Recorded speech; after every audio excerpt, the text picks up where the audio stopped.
ಹಾಗೂ ವೆಂಕಟಾಪುರ, ಅಂಕಸ್ಪೇಟೆ, ಕಾಟಕಲ್ ಸೇರಿದಂತೆ ಈ ಎಲ್ಲ ಗ್ರಾಮಗಳ ರೈತರ ಹೊಲಗಳಲ್ಲಿ ಏನಿವತ್ತು ಬೆಳೀತಕ್ಕಂಥ ಒಂದು ಸಂದರ್ಭದೊಳಗೆ ಇವತ್ತೇನು ಆ ಕೂಳಿ ದನಗಳಂತ ನಾವು ಕರಿತೀವಿ, ಬಿಡಾಡಿ ದನಗಳು, ಆ ವಾರಸುದಾರರಿಲ್ಲದ ದನಗಳು ಅವು ಸುಗ್ಗಿ ಮತ್ತು ಬ್ಯಾಸಿಗೆ ಅನ್ನೋದೇ ಅವು ಅಲ್ಲೇ ನೀರು ಕುಡಿದು ಅಲ್ಲೇ ಬೆಳೆಗಳನ್ನು ತಿಂದು ಅಲ್ಲೇ ಮಲಗೋದ್ರಿಂದ ರೈತರಿಗೆ ಭಾಳ ಒಂದು ನಷ್ಟ ಆಗ್ತಾ ಇದೆ. ಮತ್ತು ಆ ಬೆಳೆದಂಥ ಏನು ಬೆಳೆಗಳನ್ನು ಮನೆಗೆ ತರಕ್ಕಾಗ್ತಾ ಇಲ್ಲ.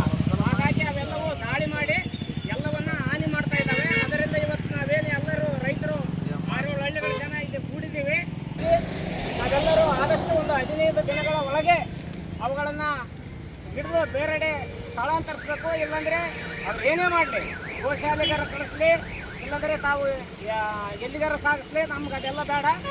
ಎಷ್ಟೊತ್ತಿದ್ರು ನಮಗೆ ಆ ಬೆಳೆಗಳನ್ನು ರಕ್ಷಣೆ ಮಾಡಿಸೋದಕ್ಕೆ ಅವುಗಳನ್ನು ಅಡವಿಯಿಂದ ಬೇರೆಡೆ ಸ್ಥಳಾಂತರ ಮಾಡಲೇಬೇಕು. ಮಾಡದೆ ಹೋದರೆ 15 ದಿನಗಳಲ್ಲಿ ನಾವು ಗಡುವು ಕೊಡೋಣ್ರಿ. ಆ 15 ದಿನ ಒಳಗೆ ಅವ್ರು ಏನಾದರೂ ಕ್ರಮ ಕೈಗೊಳ್ಳದೇ ಇದ್ದರೆ ಇದನ್ನು ನಾವು ಮುಂದಿನ ದಿನಮಾನಗಳಲ್ಲಿ ತಹಶೀಲ್ದಾರ್ ಕಚೇರಿ ಮುಂದೆನೇ ನಾವು ಧರಣಿ ಕೊಡ್ತಕ್ಕಂಥ ಕೆಲಸಕ್ಕೆ ರೈತರು ಸಜ್ಜಾಗಬೇಕು.